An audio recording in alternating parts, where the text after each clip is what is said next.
Assalamualaikum warahmatullahi wabarakatuh. Bismillahirrahmanirrahim. Alhamdulillahi rabbil alamin. Wassalatu wassalamu ala ashrafil anbiya'i wal mursalin wa ala alihi wa sahbihi ajma'in.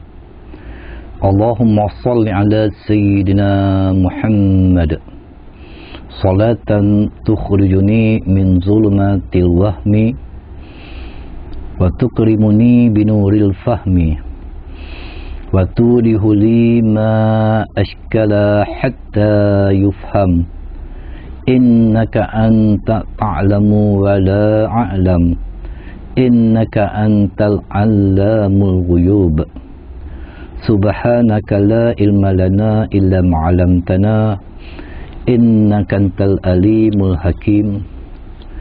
Rabbi shrah li sadri wa yassir li amri wahlul 'uqdatan min lisani yafqahu qawli. Allahumma yassir wa la tu'assir bil khair wa la hawla wa la quwwata illa billahil aliyyil azim. Amma ba'. Kalau kita melihat daripada kitab Minhajul Abidin yang telah dikarang oleh Hujatul Islam Imam Ghazali rahimallahi ta'ala, ada diletakkan satu hadis sebagaimana yang disebut oleh Nabi SAW kepada Sayyidina Abdullah ibnu Mas'ud radhiyallahu anhu ta'ala.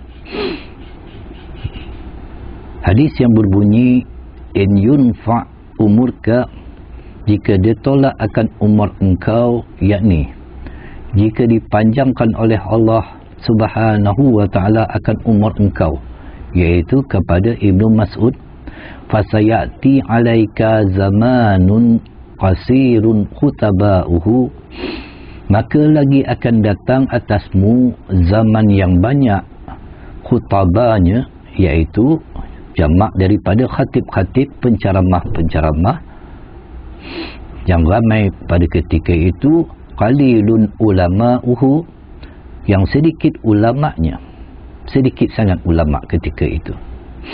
Kasirun su'aluhu qalilun ma'tuhu, banyak pula yang meminta nak mendapatkan ilmu daripada ulama' yang sedikit itu, tetapi tidak ramai ulama' ketika itu, sedikit yang memberi. Tak boleh nak memenuhi permintaan orang ramai, tak boleh nak memenuhi permintaan orang ramai. Al-hawa fihi qaidul ilm. Allahu Akbar. Sedikit yang memberi akan dia, hawa padanya yang menuntut akan ilmu. Dahlah sedikit, rosak pula ulama' itu kerana memperturutkan hawa nafsu, dan ilmu tidak lagi diamalkan. Ilmu tidak diamalkan lagi, ilmu tidak lagi menjadi panduan kepada dia, tetapi hawa nafsunya yang lebih. Maka qala wa mata zalika, ditanya oleh Sayyidina Abdullah ibnu Mas'ud, bilakah, manakala ia yang demikian itu, bilakah ya Rasulullah berlakunya perkara tersebut? Apa kata Rasulullah? Iza umaitatus sunnah, apabila mati sunnahku, wa turqatis solah, ditinggalkan sembahyang, wa qablatir risya, dan menerimalah rasuah orang ketika itu. Hari ini pun kita lihat dah banyak dah. Wa yuba'id dini bi'ardi bisiri minad dunya. Allah. Dan dijual agama dengan mata benda yang sedikit daripada dunia. Kita ambil yang pertama itu, apa kata Rasulullah? Iza umaitatis sunnah, dimatikan sunnahku. Saudari muslimin muslimat yang mati Allah Subhanahu wa taala, kita lihat memang pada akhir zaman ini banyak sunnah-sunnah Nabi SAW dimatikan. Bukan saja dalam kehidupan seharian, tetapi ia berlaku juga di rumah Allah Subhanahu wa taala. Kerana pada hari ini orang tidak lagi mahu menghidupkan sunnah Nabi SAW, dan inilah yang berlaku pada hari ini, yang bukan terbabit kepada orang awam, tetapi terbabit kepada imam-imam yang membimbing orang ramai, yang sepatutnya mereka yang diberi amanah, iaitu tuan-tuan imam, patutnya mereka itu sebagai pemikul amanah yang memimpin umat, beramanahlah ketika mengambil tugas, kerana ia akan menjadi persoalan bagi kita nanti di hari akhirat, kerana kita dianggap oleh orang sebagai seorang yang alim. Kadang-kadang tuan-tuan imam juga menyampaikan ilmu, menyampaikan khutbah, memberi nasihat kepada orang ramai, tetapi macam mana kalau dia sendiri pun tidak mengamalkan apa yang diucapkan? Maka dengan itu, kalau kita melihat daripada matan Zubat, Syekh Roslan mengatakan fa'alimun bi ilmihi lam ya'malan mu'azzabun min qabli ubadil wasan. Sebab orang yang alim mengerti sedang dia tidak mengamalkan ilmunya, maka dia akan diazab sebelum para penyembah berhala. Inilah yang kita takut pada akhir zaman yang berlaku, kerana kita tidak lagi mahu mengikut petunjuk yang dibawa oleh baginda Nabi SAW. Imam Sufyan Al-Sari rahimahullah ta'ala mengatakan, ibu aku berpesan, ya bunayya, wahai anakku, la tata'allamil ilmi illa idza nawaital amala bihi, wa illa fahuwa wabalun alaika yaumal qiyamah. Wahai anakku, janganlah engkau berniat menuntut ilmu itu tanpa ada niat untuk engkau mengamalkan ilmu tersebut, kelak akan menjadi bala bagi kamu pada hari kiamat. Kita lihat satu-satu amalan-amalan sunnah yang telah pun dikuburkan ataupun dimatikan di dalam rumah Allah Subhanahu wa taala, sedangkan baginda Nabi sallallahu alaihi wasallam meninggalkan kepada kita dua pusaka abadi. Taraktu fikum amraini lan tadillu ma tamassakatum bihima. Aku tinggalkan kepada kalian dua pusaka abadi, yang mana apabila kalian berpegang kepada kedua-duanya, kalian tidak akan tersesat, iaitu kitab Allah wa sunnata rasulih. Kitab Allah iaitu Al-Quran, yang hendaklah kita membaca dan juga memahami, mentadabur ayat yang diturunkan oleh Allah Subhanahu wa taala dan mengamalkannya. Dan juga sunnah Nabi sallallahu alaihi wasallam, hendaklah kita mengamalkan sunnah Nabi, kerana apa saja ucapan Nabi, apa saja perbuatan Nabi dan perintah daripada Rasulullah sallallahu alaihi wasallam, Allah menyuruh kita menerimanya. Wa ma atakamur rasul fakhuzuhu wa ma nahakum anhu fantahu. Apa yang diberikan Rasul kepadamu, maka terimalah, amalkan dia. Dan apa yang dilarang bagimu, maka tinggalkanlah. Dan kewajipan untuk kita mentaati Nabi sallallahu alaihi wasallam datang daripada Allah. Man yuti'ir rasul faqad ata Allah. Barang siapa yang mentaati Rasul itu, sesungguhnya ia telah mentaati Allah Subhanahu wa ta'ala. Tetapi keyakinan kita tidak ada, maka benarlah sebagaimana hadis qudsi Allah Subhanahu wa ta'ala berfirman, min aqalli ma ataitum al-yaqinu azimatus sabr.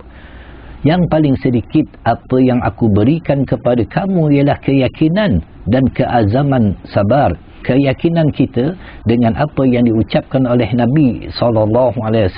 Wa man ahya sunnati faqad ahabbani wa man ahabbani qani ma'i fil jannah. Barang siapa yang menghidupkan sunnahku, dia mencintaiku. dan barang siapa yang mencintaiku, dia akan bersamaku di dalam syurga. Apa sunnah-sunnah Nabi SAW yang dimatikan di masjid-masjid ataupun di musala-musala ataupun di surau-surau pada hari ini? Kita lihat satu persatu, tidak lagi dihidupkan. Yang pertamanya bab sutrah, iaitu pembatas, penghadang, pagar bagi imam sebagai orang yang bertanggungjawab memimpin umat, kerana imam itu disebut sebagai al-imam min damin. Imam itu penjamin. Penjamin apa? Kesempurnaan solat. Solat makmum akan terjamin dengan imam tersebut, kerana imamlah yang menjadi pemandu di dalam solat tersebut. Tetapi disebabkan imam-imam kita, disebabkan dah menjadi ketua, dah menjadi pemimpin, maka dengan itulah agak payah bagi mereka untuk menerima kebenaran. Memang sunatullahnya seseorang apabila menjadi ketua, menjadi pemimpin ni, payah untuk menerima nasihat. Tidak mahu lagi mereka menerima tunjuk ajar daripada sesiapa. Maka tidak heran tuan-tuan dan puan-puan kalau pada hari ini kebanyakan tuan-tuan imam apabila diadakan majlis ilmu, mereka tidak lagi mahu duduk dan mempelajari, kerana mereka itu kebanyakan mereka itu adalah ahli Quran yang hanya boleh menghafaz Al-Quran, membaca Al-Quran, tetapi mereka tidak mempelajari hukum-hukum fiqh ataupun hukum fiqh dan juga mempelajari hadis Nabi SAW. Bukan itu kelayakan seseorang itu menjadi imam. Ya ummul qauma aqra'uhum kitabillah. Ya, orang yang patut menjadi imam, kata Nabi, ialah kaum itu ialah orang yang paling bagus membaca kitabullah, suratul Fatihah, dan juga orang yang faham. Fa in kanu fil qira'atis sawa'un fa'alamuhum bis sunnah. Kalau dia bagus dalam bacaan, ada sama bacanya tu, maka yang paling pandai tentang sunnah. Tetapi mereka tidak pandai tentang sunnah Nabi SAW, menyebabkan mereka meninggalkan banyak sekali sunnah Nabi SAW. Inilah yang berlaku kerana mereka tidak lagi mempercayai, seolah-olah tidak yakin dengan apa yang dibawa oleh Nabi SAW. Baginda Nabi SAW yang sebagaimana yang diriwayatkan dalam Sahih Bukhari, sutratul imami sutratul khalfah. Sutrah imam merupakan sutrah orang-orang di belakangnya. Dan Nabi SAW juga bersabda, la tusalli illa sutrah. Janganlah engkau solat kecuali menghadap sutrah. Apa itu sutrah, tuan-tuan? Iaitu pembatas. Pembatas yang menjadi pelindung kepada kita. Dalam hadis yang diriwayatkan oleh Abu Daud, iza shalla ahadukum falyusalli illa sutrah waliyaddu minha. Apabila salah seorang di antara kamu sembahyang, hendaklah dia sembahyang dengan menghadap sutrah dan mendekatkan padanya. Kalau dalam mazhab Syafi'iyah, mazhab kita, sebagaimana pandangan daripada Imam Syafi'i sendiri dalam kitabnya Ikhtilaf Al-Hadis halaman ke-98, ataupun yang ditulis oleh Imam Nawawi dalam kitabnya Raudatul Talibin, dalam itu Imam Nawawi dan mazhab Syafi'i mengatakan disunnahkan bagi orang yang solat meletakkan sutrah di hadapannya yang berupa tembok, tiang atau yang lainnya, dan mendekat kepadanya dengan jarak antara dirinya dengan sutrah tidak lebih dari 3 hasta. Baginda Nabi SAW sendiri pun sembahyang menghadap ke arah dinding. Kana sallallahu alaihi wasallam yaqifu qariban minas sutrah fakana bainahu wa bainal jidari salasatu azru'in.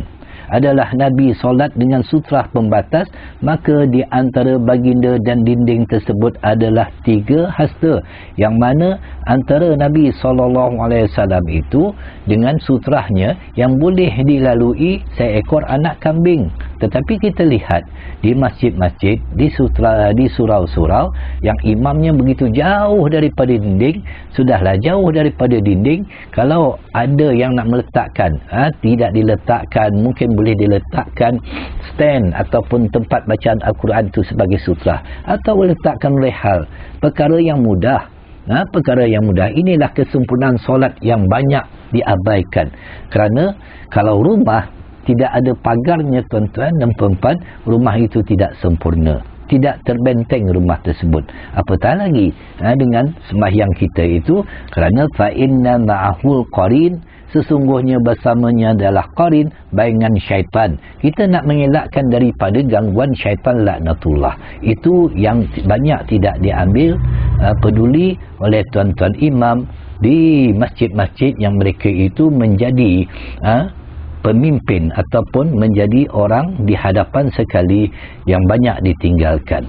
Kemudiannya tuan-tuan dan puan-puan yang dirahmati Allah Subhanahu wa taala, beberapa perkara lagi tentang kedudukan ataupun dalam rukun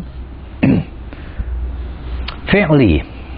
Kita lihat kebanyakan imam masih lagi tidak tahu cara duduk istirahat yang betul, iaitu Nabi SAW apabila duduk di telapak kaki yang kiri dan menegakkan kaki yang kanan.